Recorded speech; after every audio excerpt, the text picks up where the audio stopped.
Me da gusto estar en comunicación con ustedes y a través de ustedes con muchos ciudadanos que nos escuchan, nos ven todos los días a esta hora.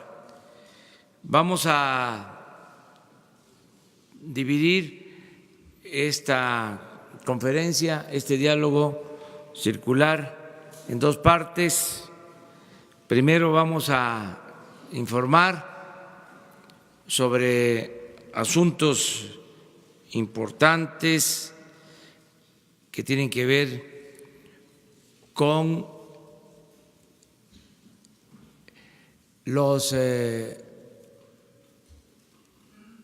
aumentos en los precios de combustibles, mejor dicho, con más claridad, reafirmar el compromiso de que no van a aumentar los precios de los combustibles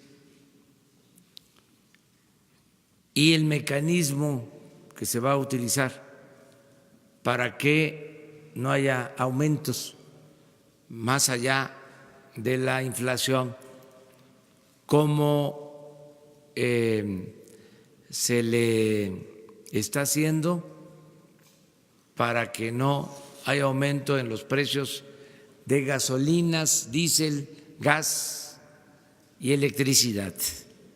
Esto nos lo va a explicar el subsecretario de Hacienda, que me va a acompañar, Arturo Herrera. Y también otra buena noticia es informarles del avance de la reestructuración en créditos del Infonavit, de cómo se está beneficiando a quienes tienen créditos del Infonavit, que pagaban y pagaban y pagaban y nunca terminaban de pagar, nunca podían terminar de pagar para tener sus escrituras. ¿Cómo vamos con este programa? Esos serían los dos temas de la primera parte. Y luego tenemos el honor de recibir a la señora Michelle Bachelet, que es la alta comisionada de Naciones Unidas para los Derechos Humanos. Repito, es un honor recibirla, no solo por su encargo tan importante, sino por lo que ella representa, una mujer que ha luchado durante mucho tiempo por la democracia y por la justicia. Vamos con ella a suscribir un acuerdo o ser testigos de un acuerdo para que se protejan, se garanticen los derechos humanos en nuestro país. Eso va más allá de la legalidad, de la formalidad. Es una convicción que tenemos quienes formamos parte de este gobierno democrático. Entonces, le vamos a dar la palabra a Arturo Herrera, subsecretario de Hacienda. Él nos va a explicar del mecanismo de control de los precios para cumplir el compromiso de que no aumenten los precios de los combustibles. Voy yo a señalar posteriormente dos temas en relación a este asunto, pero ahora Arturo nos explica.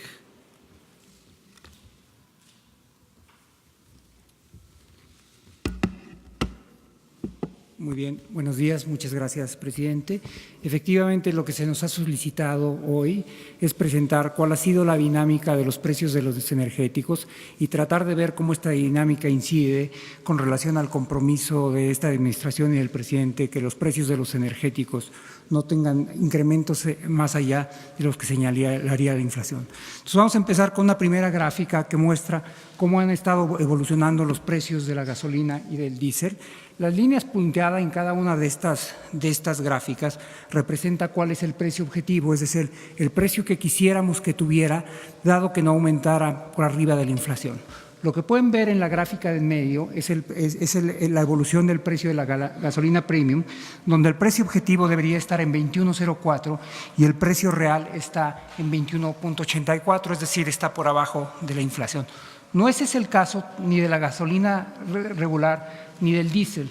En la gasolina regular lo que pueden ver es una especie de S estilizada en la evolución del precio real, donde a partir de los aumentos en los incentivos fiscales, la disminución del IEPS, ha venido convergiendo el precio hacia el precio objetivo. Aún hoy hay un precio ligeramente marginal en el precio spot de 19.54 por arriba del precio objetivo de 19.50 y en el diésel está 21.29 con respecto a 21.89. En un par de minutos más voy a explicar exactamente cómo se están formando los precios en este mercado y qué es lo que explica esta dinámica. En el gas LP lo que ha pasado es lo opuesto. Lo que vamos a ver es que el precio real ha venido cayendo, es el que está en 19.52 con respecto al precio observado. Es decir, hay una disminución aún mayor que lo que uno podría esperar si aumentara la gasolina. Sin embargo, hay un tema que es importante destacar. La caída en los precios observados es fundamentalmente explicada por una caída en los precios de referencia, es decir, nosotros estamos comprando el gas más barato. Sin embargo, esto no se ha visto reflejado en los precios al menudeo y esto se explica porque ha habido un aumento en el margen de las distribuidoras, que es lo que ven en el recuadro, de alrededor de 6.1 pesos entre septiembre del 2018 y abril del 2019. En el caso de la electricidad, este es un precio claramente administrado, es decir, el gobierno va modulando su crecimiento. La inflación el año pasado fue de 4.7% y entonces lo que ha venido haciendo la CFE es distribuir el incremento del 4.7% a lo largo de mensualidades homogéneas. ¿Qué es lo que está pasando con las gasolinas y el diésel? Bueno, el precio al público está formado por 5 componentes importantes. El primero y el más importante es la referencia internacional, es decir, a cuánto se compra la gasolina en el mercado internacional. A eso se le suman costos de logística, es decir, cuánto cuesta llevarlo de un lugar a otro la gasolina. Luego hay impuestos, luego hay algunos otros gastos asociados a ello, como por ejemplo ajustes por calidad, etcétera. Y finalmente, y todo esto más o menos está en control del gobierno. Lo que no está en nuestras manos es lo que aparece en letras rojas, que es el margen de la estación de servicio. Las estaciones de servicio no están imputando un margen homogéneo, es decir, hay algunas que imputan un margen relativamente pequeño y son algunas de las gasolinerías más baratas y hay otras que imputan un margen mucho más amplio. Bueno, esto es muy interesante. Esto es la evolución del margen, es decir, cuánto es la especie del markup que están poniendo las gasolinerías.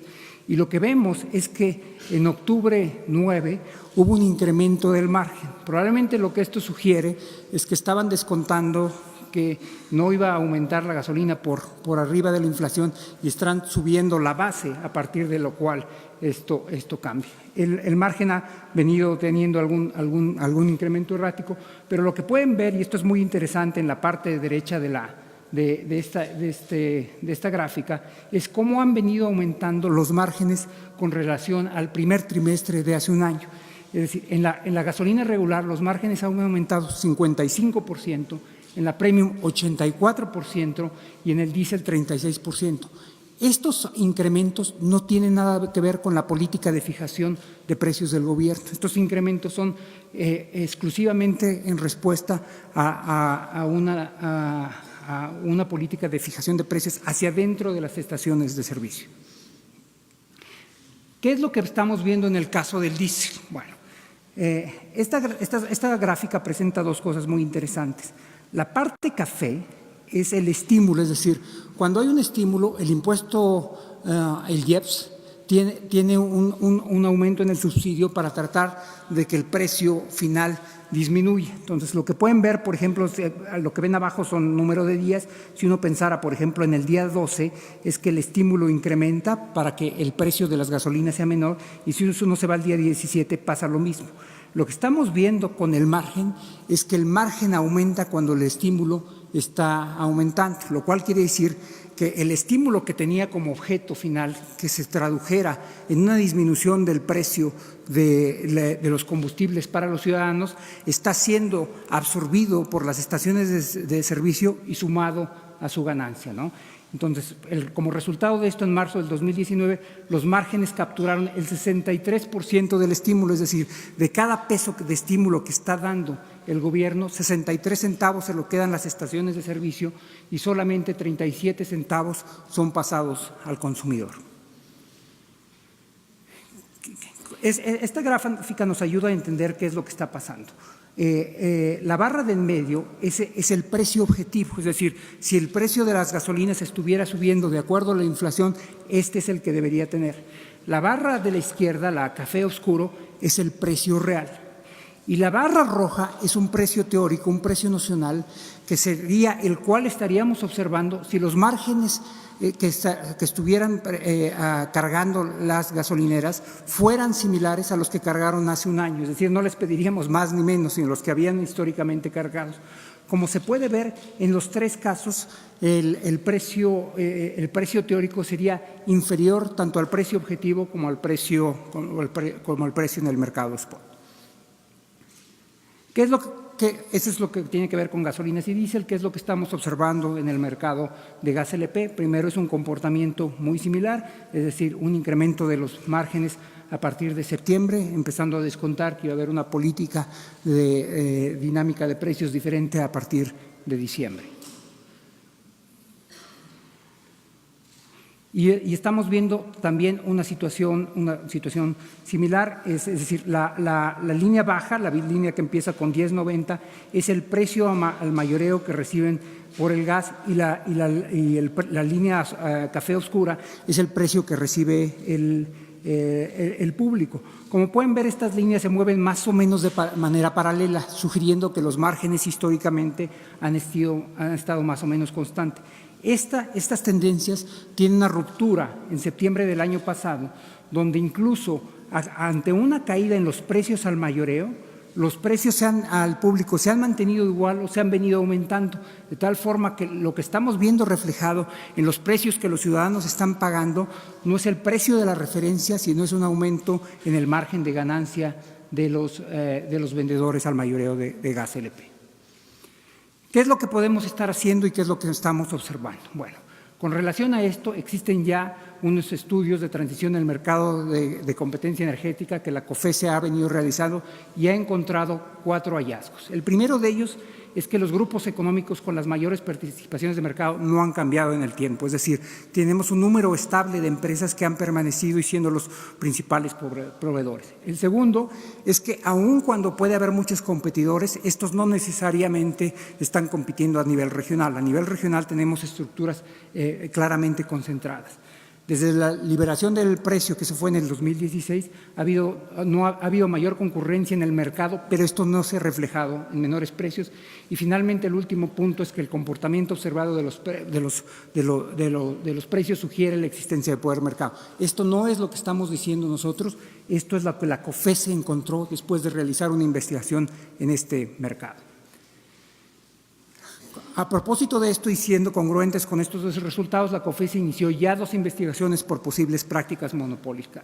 Una por posibles prácticas monopólicas absolutas, el 24 de agosto de 2017, y una de prácticas monopólicas relativas, el 21 de enero del 2019. Ambas investigaciones están en marcha y nosotros le estamos dando seguimiento.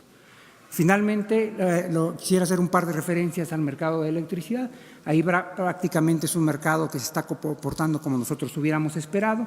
la inflación del año pasado fue 4.7%, no fue imputada al precio de electricidad de manera inmediata, sino lo que pueden ver en esta vía escalonada, está viendo cómo esto refleja que la CFE ha distribuido este 4.7% en incrementos mensuales. Y la variación acumulada a abril es de solamente 0.69, pues entonces claramente vamos por abajo del precio que uno debería estar esperando si el precio fuera ajustado únicamente por inflación. Y estos son todos los comentarios que tenemos en materia del precio y la dinámica de los energéticos. Muchas gracias. Bueno, la conclusión es de que se está cumpliendo con que no aumente el precio de combustibles. Sin embargo, hay aumentos porque ha crecido el margen de utilidad de las empresas de distribución de combustibles. Esta es la situación. Yo hago un llamado a los concesionarios, a los distribuidores, para que actúen con responsabilidad, que no se abuse, porque vamos a dar seguimiento a este tema. Se está haciendo un esfuerzo para que no aumenten los precios de los combustibles. Y así va a ser en todo este tiempo, en todo este año. No va a haber aumentos, no va a haber gasolinazos como sucedía anteriormente, porque es un compromiso que hicimos. No aumentos en gasolinas, en diésel, en gas y en la luz, en la electricidad. Pero queremos que todos ayuden, que todos apoyen.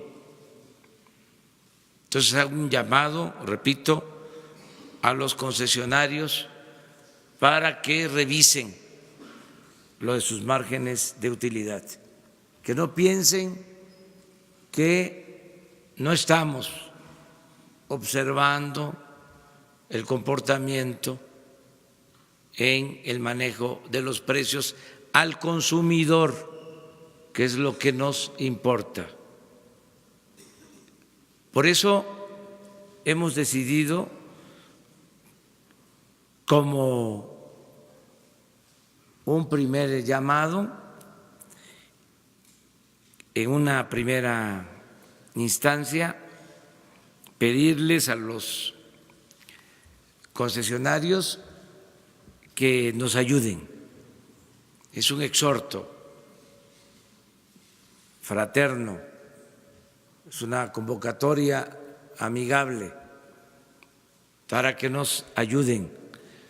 Puede ser que quienes son los dueños de las empresas, porque hay empresas que manejan hasta 500 gasolineras,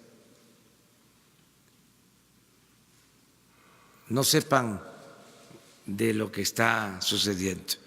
Por eso les informamos.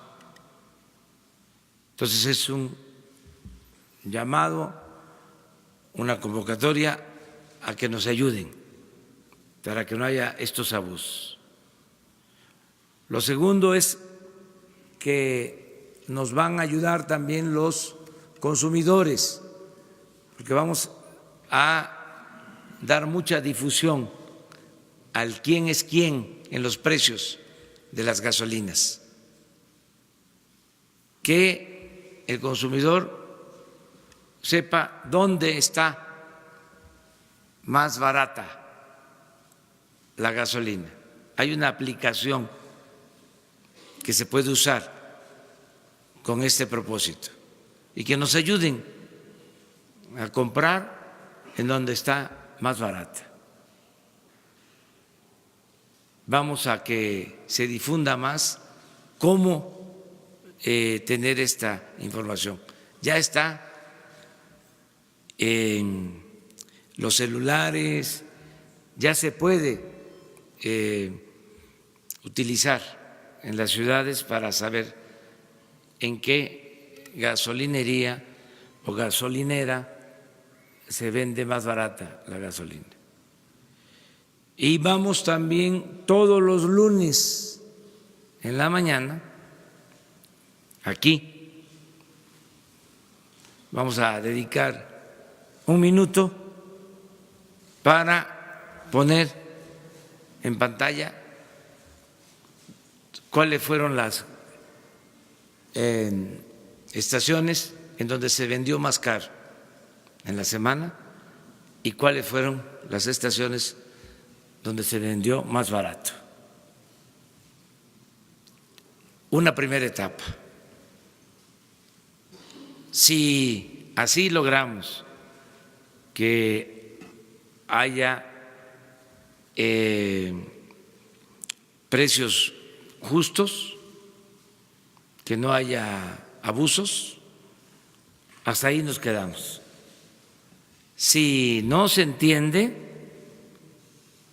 si no funciona este mecanismo, que creo que va a funcionar para lograr el propósito de que no haya aumentos en los precios, entonces pensaríamos en crear nosotros un grupo de estaciones de venta en el país. No muchas, las suficientes como para que en esas estaciones se venda a precio justo. Hay ejemplos buenos. Aquí en la Ciudad de México la gente hace hasta colas para cargar gasolina en la estación que tiene la Secretaría de Marina, porque además de buen precio, se dan litros de a litro.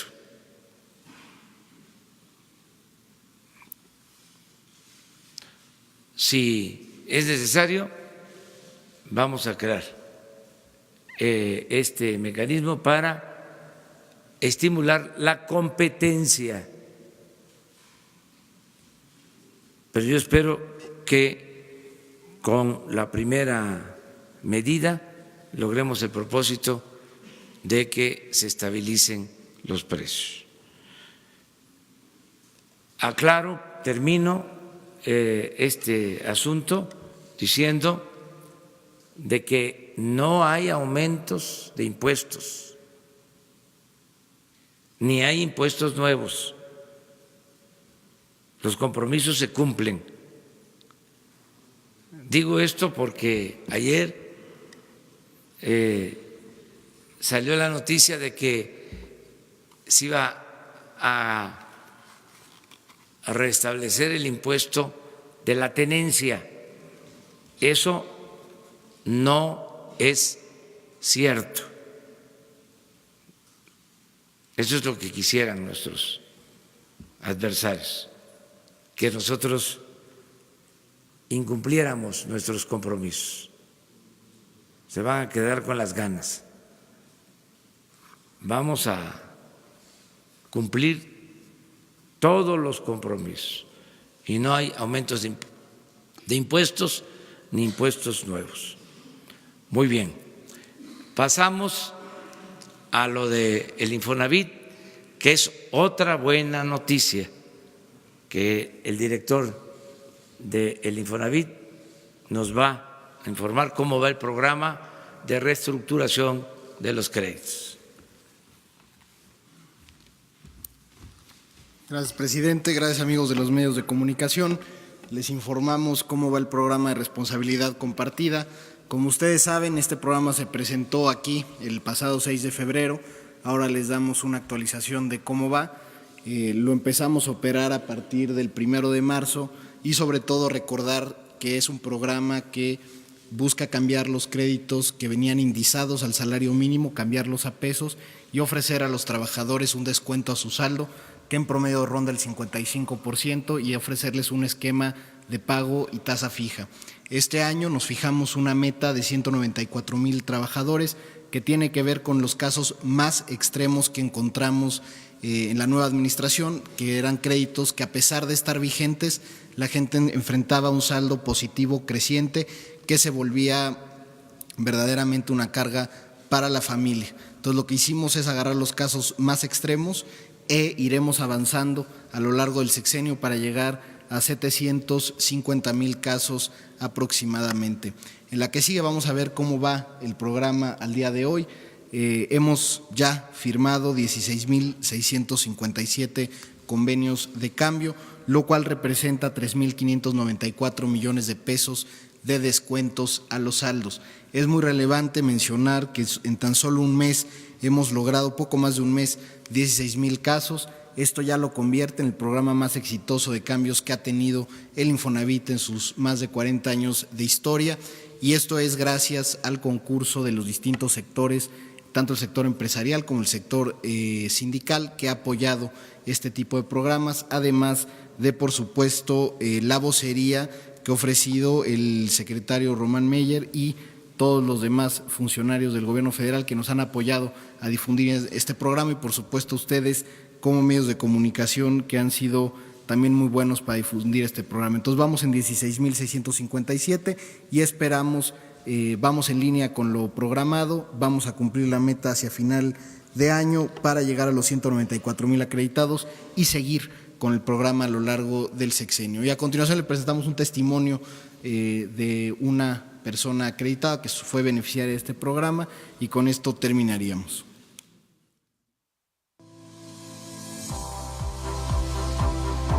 Mi nombre es María Elena García Ríos, saqué mi crédito en el 2000, llevo pagando 19 años. Al principio no se me hacía difícil, pero ya después, como iban incrementando el costo, pues ya de verdad que cada año ya se me hacía difícil. Mi mamá estaba pensando, ¿y ahora de cuánto va a venir el aumento? Una hija ve diario el informe del presidente, me dio la gran noticia. Yo creo que hay que inscribirme. Dice, mamá, ya te inscribí. No, pues, gracias a Dios. Una gran ayuda, la verdad, porque me está dando un descuento que ni me imaginaba que fuera a suceder. Ay, no, pues es un gran alivio y es una satisfacción, porque ya voy a decir, es mi casa. Muchas gracias. Muy bien, son buenas noticias, ¿verdad? Que luego se dicen muchas otras cosas, como son amplias las libertades, pero tenemos también que considerar que se va avanzando poco a poco y vamos a seguir con este propósito. Si les parece, abrimos a preguntas y respuestas y en 10 minutos, tenemos 10 minutos, a ver. Una izquierda, un centro y una derecha.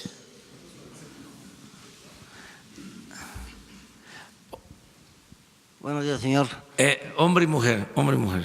Arturo Gómez del Horizonte de Monterrey. Respecto a la Guardia Nacional, señor, ¿cuándo se va a designar al titular para que este cuerpo de seguridad empiece a operar? Y en el caso de Nuevo León, si hay alguna acción concertada con el gobierno para abatir los homicidios dolosos que se mantienen a la alza. Muy bien, les informamos para el jueves, pasado mañana, se da a conocer el Estado Mayor de la Guardia Nacional y el director o comandante de esta corporación. Y vamos a informar sobre el avance que se tiene en la constitución de la Guardia Nacional. Pasado mañana, aquí ya se dan a conocer quiénes serán los responsables de dirigir la Guardia Nacional para garantizar la seguridad pública en el país. Acerca de un programa especial para Nuevo León, lo estamos aplicando. Yo reitero, son 2 etapas. Ahora todo lo que hacemos para garantizar la paz, la tranquilidad, sin que se tenga todavía en operación la Guardia Nacional, y la etapa nueva que va a consistir en el desempeño de la Guardia Nacional, que va a tener presencia en todo el país, inicialmente en 150 coordinaciones territoriales y luego en 266. Ya pasado mañana les informamos con cuántos elementos vamos a iniciar, en dónde van a estar y cómo vamos a ir ampliando el número de elementos para cubrir todo el territorio nacional.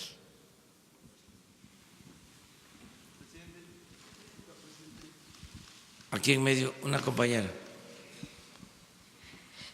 Buenos días, presidente. Gabriela Jiménez del Sol de México.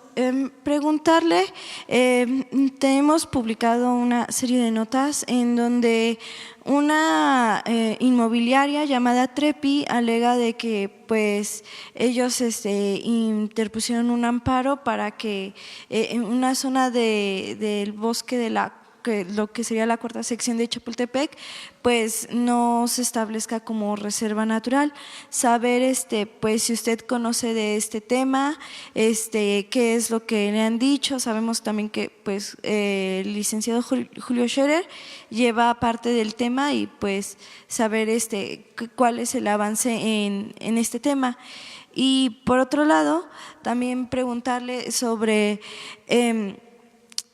una de las empresas más importantes a nivel turístico y hotelero en Estados Unidos dice que es un error la propuesta que han hecho de eliminar la promoción turística en México, porque pues esto pues no le daría tanta vista al país en esta materia. Saber pues su opinión respecto a eso y si harían caso a estas recomendaciones y decidan a lo mejor no regresar el Departamento de Promoción Turística, pero pues sí darle cierta continuidad con un programa alterno. Gracias. Sí, bueno, lo de los permisos ya ayer hablé. No vamos a otorgar permisos para la construcción de edificios en el bosque de Chapultepec. Siempre ha sido una lucha porque hay invasores, no precisamente gente humilde, sino invasores fifís, de cuello blanco, que se han ido apoderando de partes del bosque.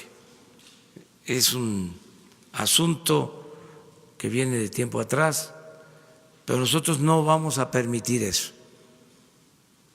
Vamos a que el bosque sea para el disfrute de todos los mexicanos. Ahora se va a convertir en el parque, en el espacio para las artes y la cultura más importante del mundo 800 hectáreas, con la integración de más de 10 museos y con áreas para la recreación, para el deporte y desde luego para el arte y la cultura. Un espacio de 800 hectáreas. Desde luego van a seguir insistiendo los que están acostumbrados a actuar de manera ilegal y a medrar, pero ya se van a ir convenciendo de que esto ya cambió.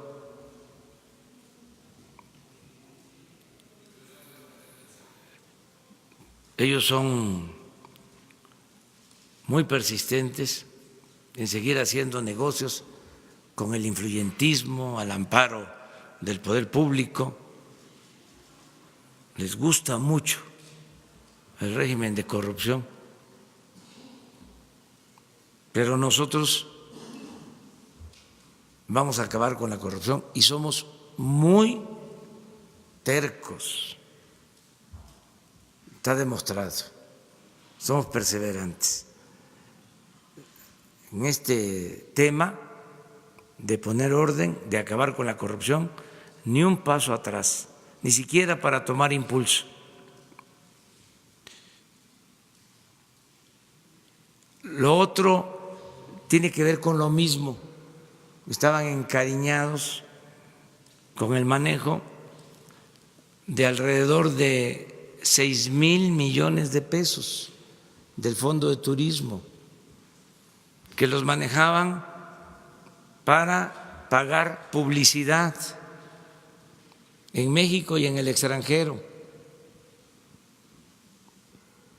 Pagar publicidad no para fomentar el turismo, sino publicidad para el gobierno y para pagar favores a medios de información. Es decir, una especie de subvención a medios de información encubierto. Entonces eso se termina, ya no van a utilizarse esos fondos con ese propósito. Ahora se está invirtiendo en mejorar las colonias de las ciudades, de los centros turísticos donde viven los trabajadores. Son colonias marginadas, sin servicios públicos.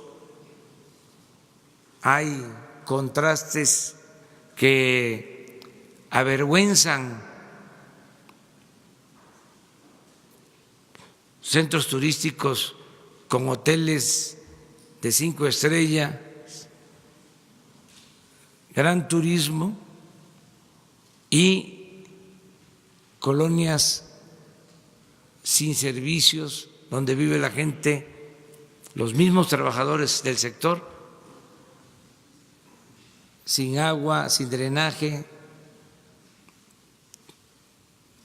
de manera precaria y con marginación. Estamos invirtiendo este año solo en ciudades turísticas 2.500 millones de pesos para este año. Y cada año vamos a utilizar fondos con este propósito.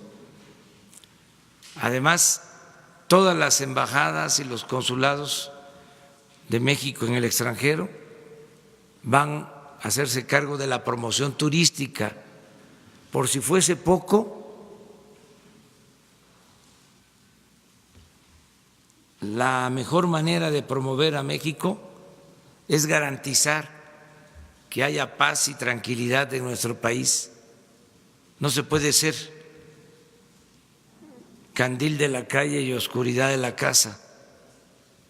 Si aquí, en nuestro país, hay bienestar, hay tranquilidad, hay paz, esto se va a saber en todo el mundo sin necesidad de tener un programa de promoción. Imagínense, entre otras cosas, además de estos 6,000 millones, tenían 60 oficinas del gobierno de México en el extranjero, algo que llamaban ProMéxico. En las principales ciudades del mundo había una oficina. ¿Quiénes trabajaban en esas oficinas? Puro recomendado. Eran como becas para que la gente cercana a los altos funcionarios públicos pudiese estar en el extranjero. ¿Qué acaso aquí en la Ciudad de México o en el país han visto ustedes alguna oficina que se llame Pro Francia, Pro Alemania, Pro Italia, Pro China? Nada. Fueran todas estas cosas que inventaron los tecnócratas corruptos. Todo eso se termina, aunque no les guste. No vamos a permitir la corrupción bajo ningún pretexto. Ya llegó la señora Bachelet y vamos a dar paso a la segunda etapa de esta conferencia y repito, pues nos da mucho gusto recibirla y que esté aquí con nosotros.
Preside esta ceremonia de firma del Acuerdo Marco entre el Gobierno de los Estados Unidos Mexicanos y la Oficina del Alto Comisionado de las Naciones Unidas para los Derechos Humanos para brindar asesoría y asistencia técnica para la formación en materia de derechos humanos y operación de acuerdo a estándares internacionales de derechos humanos a la Guardia Nacional, el presidente de los Estados Unidos Mexicanos, licenciado Andrés Manuel López Obrador.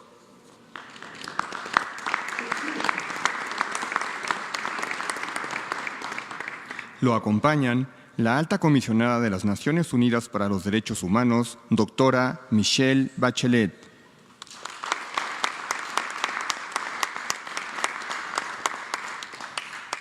El secretario de Relaciones Exteriores, licenciado Marcelo Ebrard Casaubon.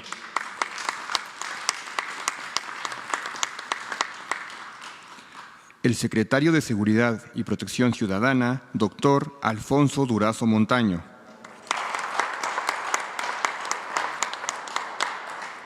Para iniciar este acto, hace uso de la palabra el licenciado Marcelo Ebrard Casaubon, secretario de Relaciones Exteriores.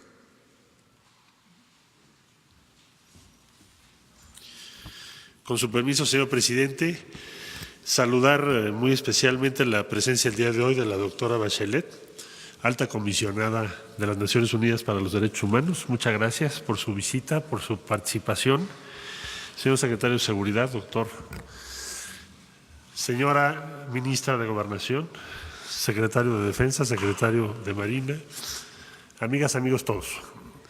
De manera muy breve decir que desde hace ya algunas semanas, meses, su servidor y la subsecretaria responsable de Naciones Unidas, Marta Delgado, aquí presente, iniciamos una gestión que nos encomendó muy especialmente el presidente de la República, que es, si se va a crear una nueva institución, la Guardia Nacional, que recién en marzo, hace apenas unas semanas, fuese aprobada por unanimidad de las fuerzas políticas en el Congreso, tiene que tener en su ADN, en su formación, en su concepción, el respeto a los derechos humanos.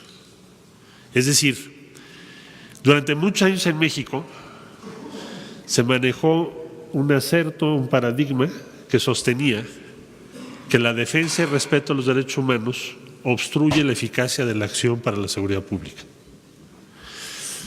Y ahora se va a crear una institución que, entre otras cosas, va a demostrar que la eficacia para la seguridad implica y requiere en una democracia el respeto sistémico a los derechos humanos.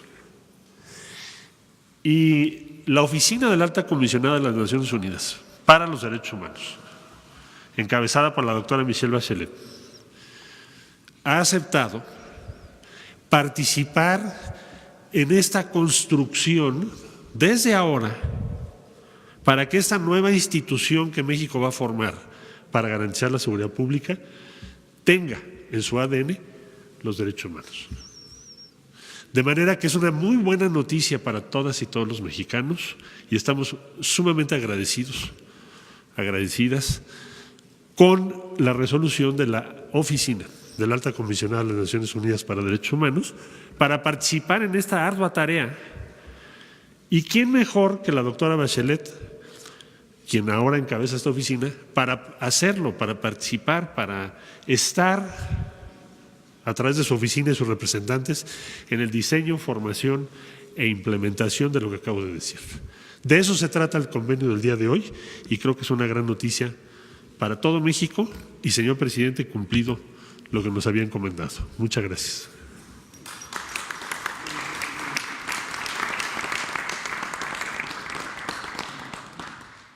Escucharemos ahora la participación del doctor Alfonso Durazo Montaño, secretario de Seguridad y Protección Ciudadana de México. Muy buenos días a todas, a todos ustedes. Señor presidente, doctora Bachelet, señor canciller, compañeros, compañeras del equipo del presidente de la República, amigas, amigos, señora alta comisionada, nos congratula particularmente su presencia entre nosotros.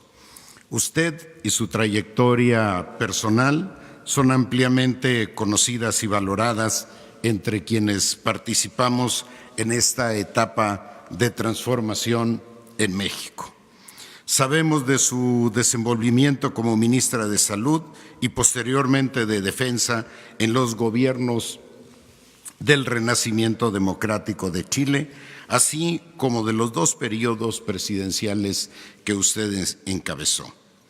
Sus vivencias y sensibilidad, la difícil historia familiar y personal de su juventud, sus conocimientos y su prestigio internacional son para todos nosotros una garantía en el campo del respeto a los derechos humanos.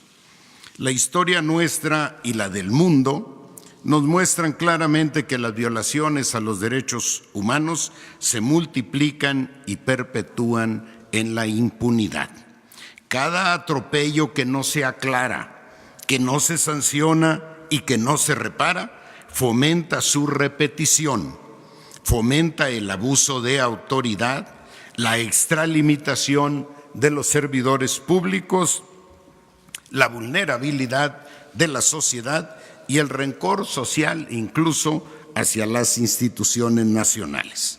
Por ello, el presidente de la República, al anunciar el cambio en la política de seguridad, hizo también público su compromiso de invitar a los organismos internacionales, destacadamente a la Organización de las Naciones Unidas, para que nos ayudaran en la instrumentación de esta nueva política de seguridad con base en el respeto y la promoción de los derechos humanos. No creemos en los atajos de la violencia para garantizar la seguridad pública. Sostenemos que seguridad pública y respeto a derechos humanos son complementarios e indispensables. Como usted lo sabe, nuestro país ha atravesado un difícil periodo de más de 12 años de inseguridad creciente, cuyo costo en vidas humanas, desaparecidos, tortura, violaciones y severo quebranto del tejido social es simple y sencillamente inaceptable. Aspiramos a que los derechos humanos nunca más se divorcien del quehacer del Estado en materia de seguridad pública, y para ello nos es indispensable la colaboración de organismos multilaterales como el que usted dignamente encabeza. La Guardia Nacional, cuyo diseño constitucional fue recientemente aprobado por unanimidad, es una de las respuestas que estimamos ayudará de manera definitiva a la recuperación de la paz y la seguridad a la que legítimamente aspiramos las y los mexicanos. Tenemos el compromiso de que nuestra naciente Guardia Nacional sea ejemplar y que su organización, capacitación y actuación respondan a los más altos estándares internacionales en materia de derechos humanos. Buscamos que sea un cuerpo profesional respetado por la sociedad, digno de contar con su confianza y eficaz en el combate a la criminalidad sin excesos ni abusos de ningún tipo. La perspectiva de los derechos humanos es también un elemento esencial del modelo nacional de policía que estamos elaborando junto con los gobiernos estatales y municipales. La regeneración ética de la sociedad y la atención a las necesidades sociales básicas son al mismo tiempo un medio y un propósito de la transformación que vive nuestro país. En el ámbito de la seguridad pública y el combate a la delincuencia, buscamos que esta regeneración ética se traduzca en una opción preponderante por los métodos pacíficos. Por ello es indispensable la colaboración internacional. Mucho esperamos, señora alta comisionada, de la colaboración que usted y el organismo a su cargo puedan brindarnos en esta materia para que nuestra política de seguridad pública sea a la vez eficiente y vanguardista en el respeto a los derechos humanos. Muchas gracias por su atención.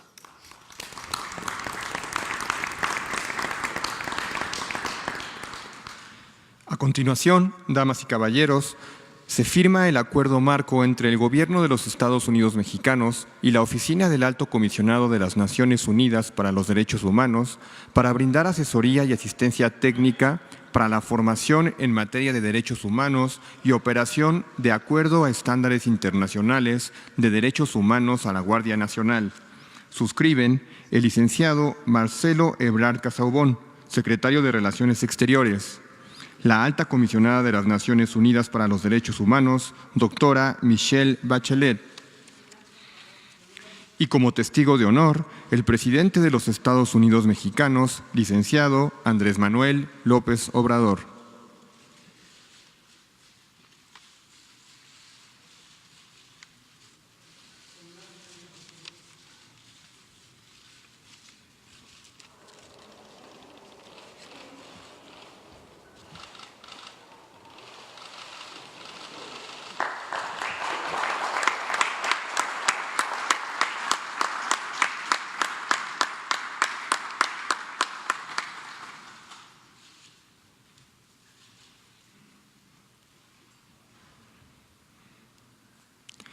continuación, escuchemos el mensaje de la doctora Michelle Bachelet, Alta Comisionada de las Naciones Unidas para los Derechos Humanos.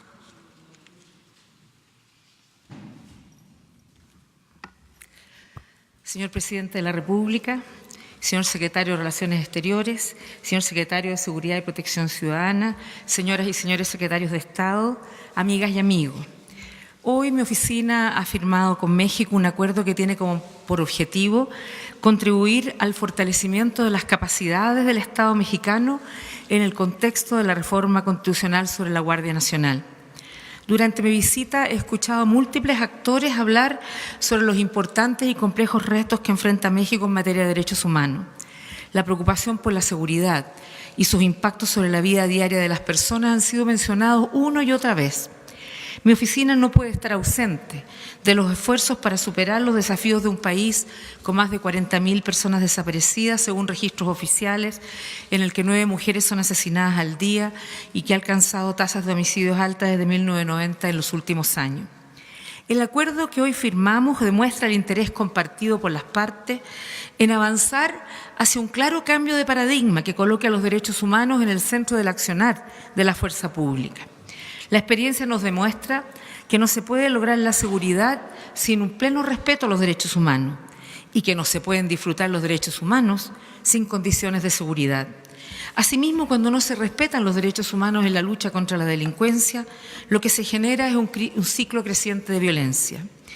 El acuerdo firmado hoy es amplio, va más allá de la capacitación e incorpora elementos que reforzarán el carácter civil que debe tener un cuerpo de seguridad, entre ellos mecanismos de participación ciudadana, construcción de indicadores, mayor transparencia, rendición de cuentas y dignificación y profesionalización de la función policial.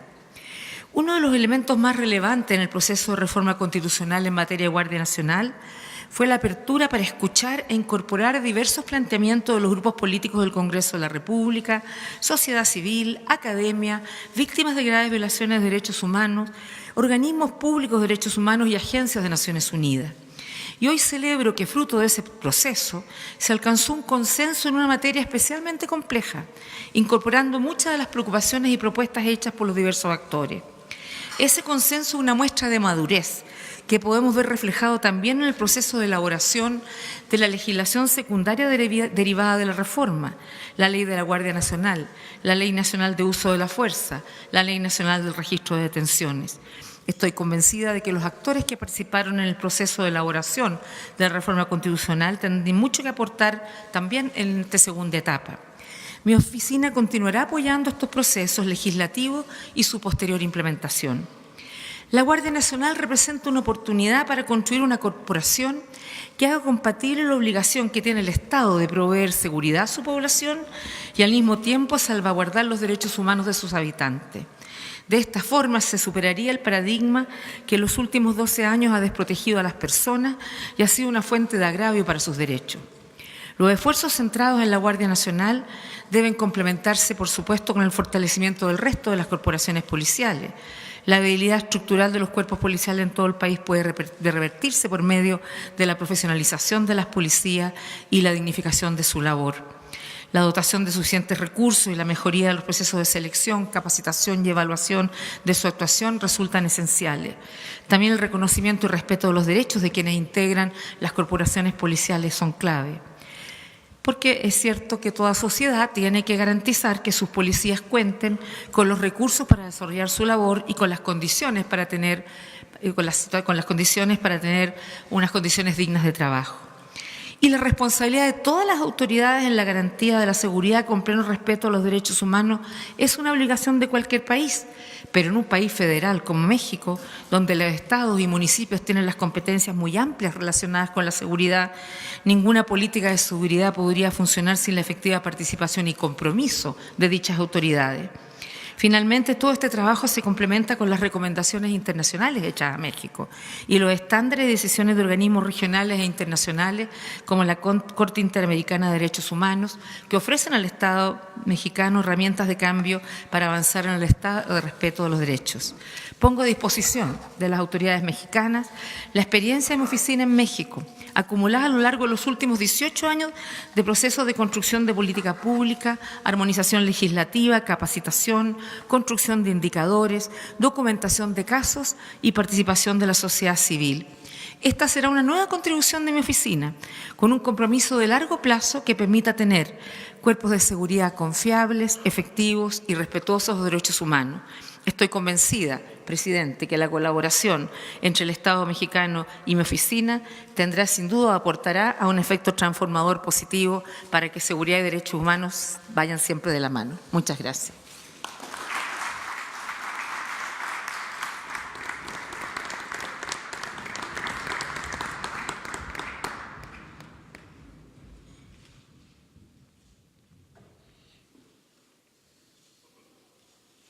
Ahora, damas y caballeros, escuchemos el mensaje que nos dirige el presidente de los Estados Unidos mexicanos, licenciado Andrés Manuel López Obrador.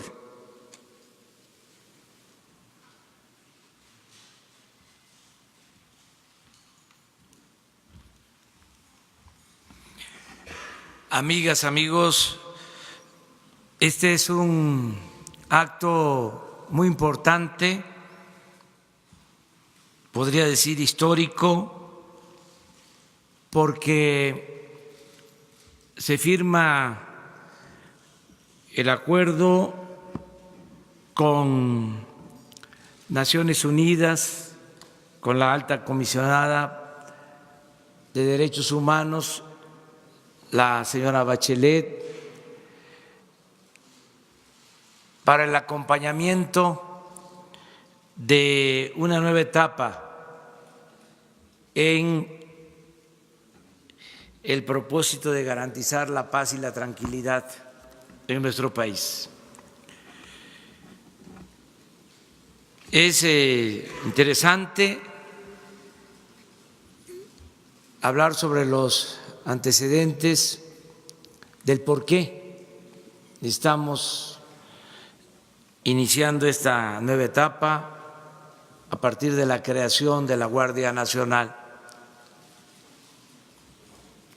Por mucho tiempo se impidió legalmente al Ejército y a la Marina, a las Fuerzas Armadas, atender lo relacionado con la seguridad pública. De acuerdo a la Constitución, tenían encomendada estas instituciones la defensa nacional, la seguridad del Estado, la seguridad interior, pero no podían participar en acciones vinculadas a la seguridad pública. Se tenía que apoyar el gobierno federal en las policías y en el caso de la Federación en una policía federal que se creó hace 20 años. Se pensó que con esta policía federal se podía garantizar la seguridad pública. Esta institución desafortunadamente no se consolidó, no pudo profesionalizarse, llegó a tener 40,000 elementos, pero efectivos 10,000. Ya solo en lo cuantitativo resultaba insuficiente para atender las necesidades de seguridad pública en todo el país. Como no tenía el gobierno posibilidad de enfrentar el problema de la inseguridad y de la violencia, se utilizaba al Ejército y a la Marina de manera extralegal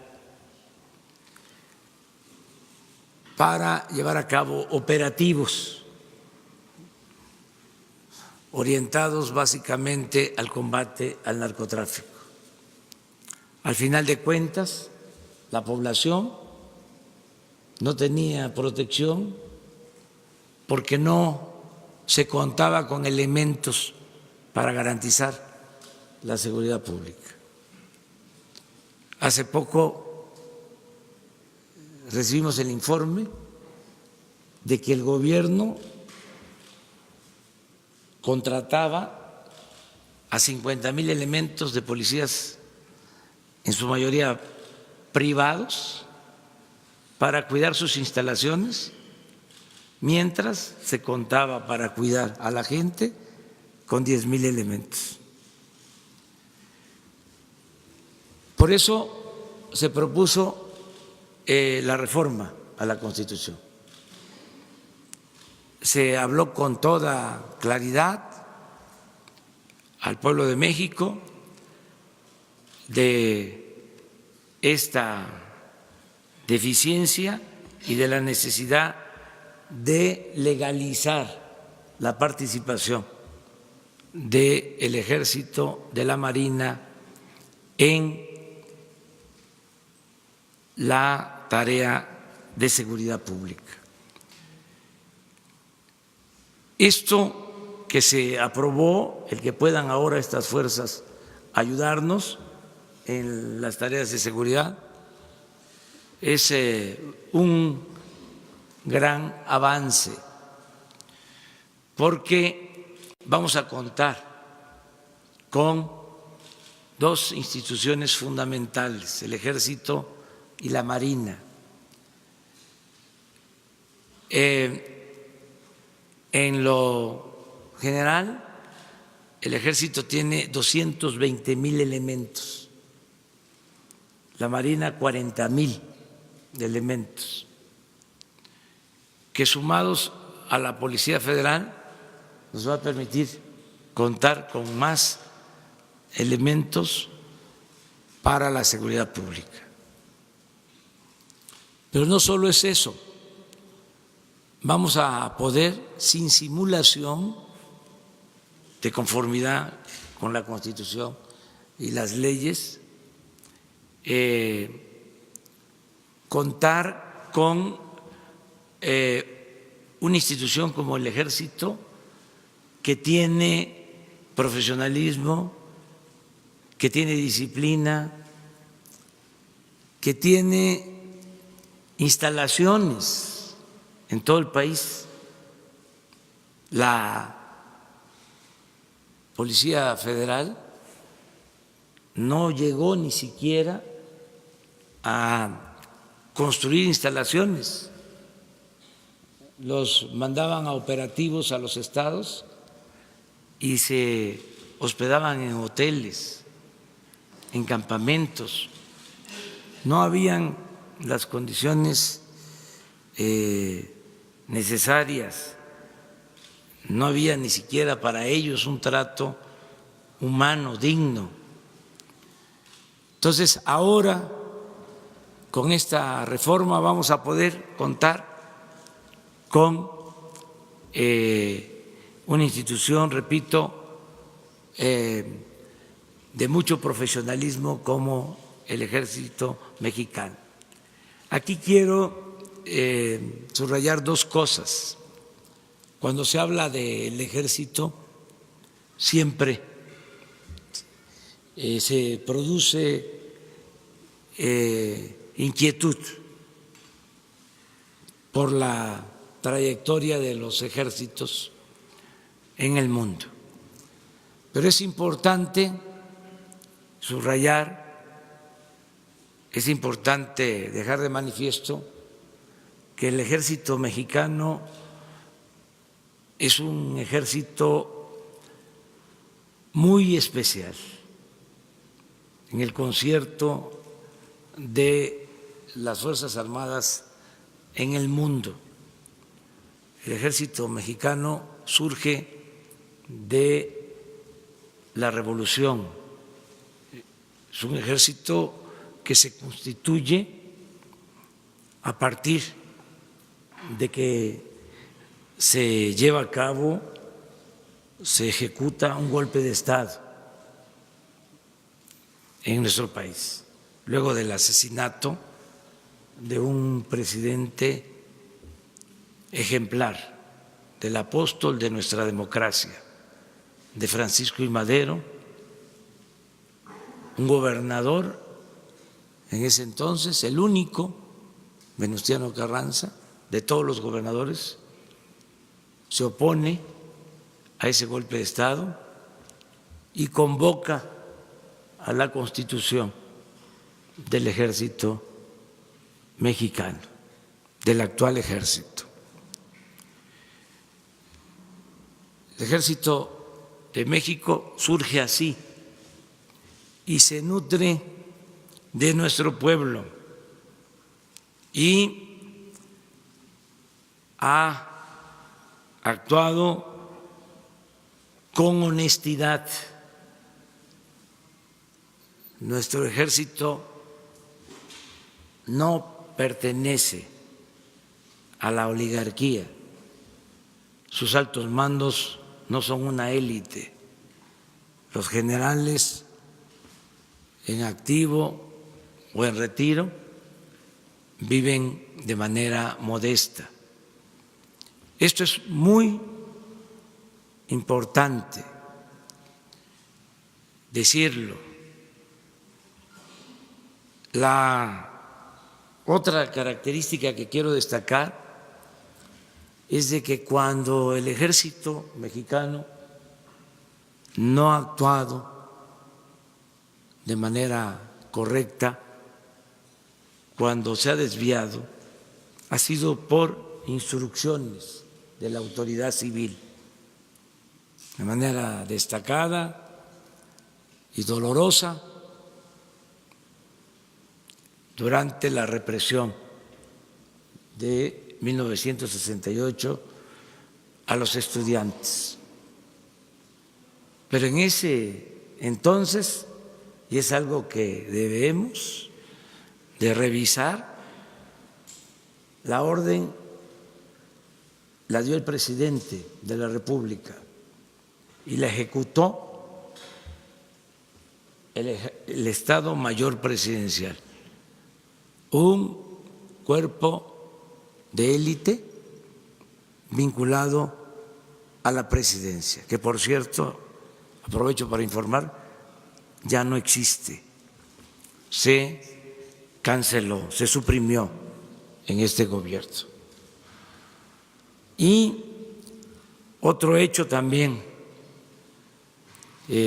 lamentable fue el de dar la orden al ejército de enfrentar la violencia con la violencia hace 2 sexenios, que nos llevó a esta crisis de inseguridad, de desaparecidos, de violaciones a los derechos humanos. ¿Qué quiero decir con esto? Que en la actualidad, y ese es un compromiso, nunca jamás el presidente en funciones va a dar la orden al Ejército, a la Marina, a las Fuerzas Armadas de reprimir al pueblo de México. Vamos a llevar a cabo este cambio de garantizar la seguridad sin violar derechos humanos. Ese es el objetivo, dar un giro a estas instituciones que han tenido otra encomienda para que nos ayuden con su profesionalismo, con su disciplina, con su honestidad para enfrentar el principal problema que tenemos en el país, que es el de la inseguridad y el de la violencia, sin violar derechos humanos. ¿Cómo lograr esto? ¿Cómo garantizar al mismo tiempo la seguridad y proteger la vida que es el principal de los derechos humanos. Por eso le agradecemos mucho el que nos acompañe en este proceso, porque queremos que México se abra a la observación internacional en esta materia y en otras, en lo que tiene que ver con el combate a la corrupción, que actuemos con absoluta transparencia, que nos ayuden para que se formen los elementos de la Guardia Nacional en el principio de la defensa de los derechos humanos y en el uso moderado, adecuado de la fuerza. Esto va a ser muy importante. Ahora, con la Guardia Nacional, vamos a poder tener en todo el país coordinaciones para la seguridad pública. En el país van a haber 266 coordinaciones territoriales y en cada coordinación territorial van a haber elementos y mandos de la Guardia Nacional. Esto va a implicar también contar con más elementos. Estamos pensando contratar a 50,000 elementos más para tener mucha presencia y proteger a los mexicanos. Vamos a comenzar con 150 coordinaciones y esperemos que en 2 o 3 años tengamos funcionando las 266 coordinaciones territoriales. Yo estoy optimista, pienso que de esta forma vamos a serenar al país. Esta es una parte. Lo fundamental, como usted lo sabe, señora Bachelet, es atender las causas que originan la inseguridad y la violencia. Y tenemos un amplio programa para el bienestar del pueblo. Se está destinando como nunca presupuesto a ayudar a la gente humilde, a la gente pobre, atender a los jóvenes. Tenemos un programa que se llama Jóvenes Construyendo el Futuro, para que los jóvenes que ya no están estudiando puedan tener empleo, puedan tener trabajo. Este año se van a contratar a 1 millón de jóvenes que van a trabajar como aprendices en empresas, en comercios. Para este programa tenemos autorizada ya una inversión de $4,000 millones. El año próximo va a aumentar el número de jóvenes en este programa. Vamos a llegar a 2,600,000 jóvenes. Con esto estamos atrayendo a los jóvenes para que no sean enganchados, no tomen el camino de las conductas antisociales. Es otra manera de enfrentar el problema. No se puede enfrentar la violencia con la violencia, no se puede apagar el fuego con el fuego, no se puede enfrentar el mal con el mal. El mal hay que enfrentarlo haciendo el bien, y la paz y la tranquilidad son frutos de la justicia. Pero este complemento, que es el de tener una buena organización para la seguridad, va a terminar de consolidar nuestra estrategia y garantizar la paz y la tranquilidad en el país. Muchas gracias por ayudarnos en esta importante tarea. Decía yo antes de que llegara que además de ser comisionada de Naciones Unidas para Derechos Humanos, independientemente del cargo o del encargo que tiene, su trayectoria es ejemplar. Yo, como muchos otros mexicanos, le admiramos a usted y nos da mucho gusto que esté de visita en nuestro país. Muchas gracias, señora Bachelet.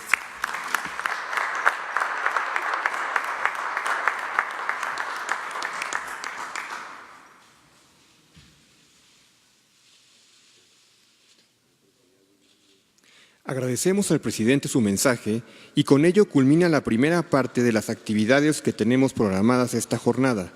Despidamos a nuestras autoridades con un fuerte aplauso.